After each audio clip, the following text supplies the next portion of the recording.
Putra le syarah, putra abih katek ke mandu berata sago meribe katek. Bak perkara mualim salah kepegah meningkatkan pengangguran. Syarah, apalah arti sebuah kata-kata? Jangankan awak kah ke mentang kudang bak panggung nervous. Pulang gaknya calon gubernur Aceh. Jadi salah pegah abah itu bukan berarti beliau itu salah. Setidaknya kita tu turut berterima kasih karena kenapa? Gak nyan geingat ke pengangguran. Berarti penganggurannya nak hargai. Biasa pengangguran mengikiratan. Jangankan untuk je. Tanya yang lamar darah baru mentang putra buat kah pengangguran. Piuh ke dia uliket lom. Jadi hargai kalinya pengangguran. Tok kalinya pengangguran yang naik sebut. Jika ke kompanya-kompanya pak lain hantam pernah bahas mengenai pengangguran. Tapi kalinya bahas mengenai pengangguran. Yang tanda bahawa mualim sangat-sangat menginginkan di Aceh ini tidak ada lagi yang namanya pengangguran, guys. Nyan ba aku pegah juga wakah. Jadi gepegah agaknya memang mungkin salah penyampaiannya, bukan berarti beliau itu salah. Dia wakah memang punya masalah-salah si cukup berat tu.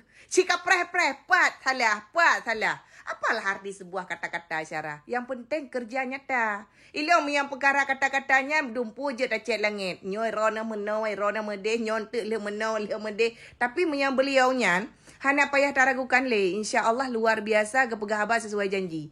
Dan yang perlu aku sampaikan bahawa kah? Nyo teman-teman kadinga bepah nyo ka buka punyuang ke. Alih nyantik kah hujat ke terserah awak kah. Nyan dumho je ka pegah. Mualim itu belum pernah jadi gubernur. Nyan ku pegah. Beliau itu sebelumnya adalah wakil. Jadi kenapa kalian bisa menyimpulkan bahawa ganyan hanagot? Ganyan tidak bisa menjadi sesosok pemimpin. Sedangkan ganyan katrip kasyaraha pertahankan partai kibar mentang urung tetap bertahan bak partai Aceh. Yang aku pegah.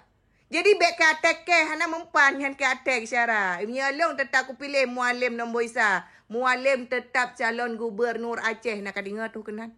Jadi bek le katek lo yang cukbul gubernur raw ni yang gubernur raw ni. Harus jihnyo yang pengangguran yang gaduh scroll TikTok kabar terima kasih. Makasih mualim kerana sebut dengan kamu. Biasa kamu hantam pernah yang nakun ke kamu membacut bersindiran. Hana, yang naik pegah asyik nanti potensi pembangunannya, pembangunan je. Tapi realita je kan Hana. Kan kalian akan pilih dum kan Hana pembangunan. Jadinya yang pengangguran mandum ci beda haju mesapat sama-sama.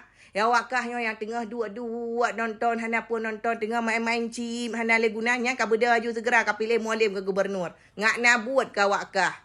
Ngakna potensi lapangan kerja di kedepannya. Nyokan dia wakah nyan salah pijak ke perkara. Nyan perkara kan manusia mentakiratan. Dipersilahkan untuk teman-teman yang hujat ke hujat aju lagi biasa aju.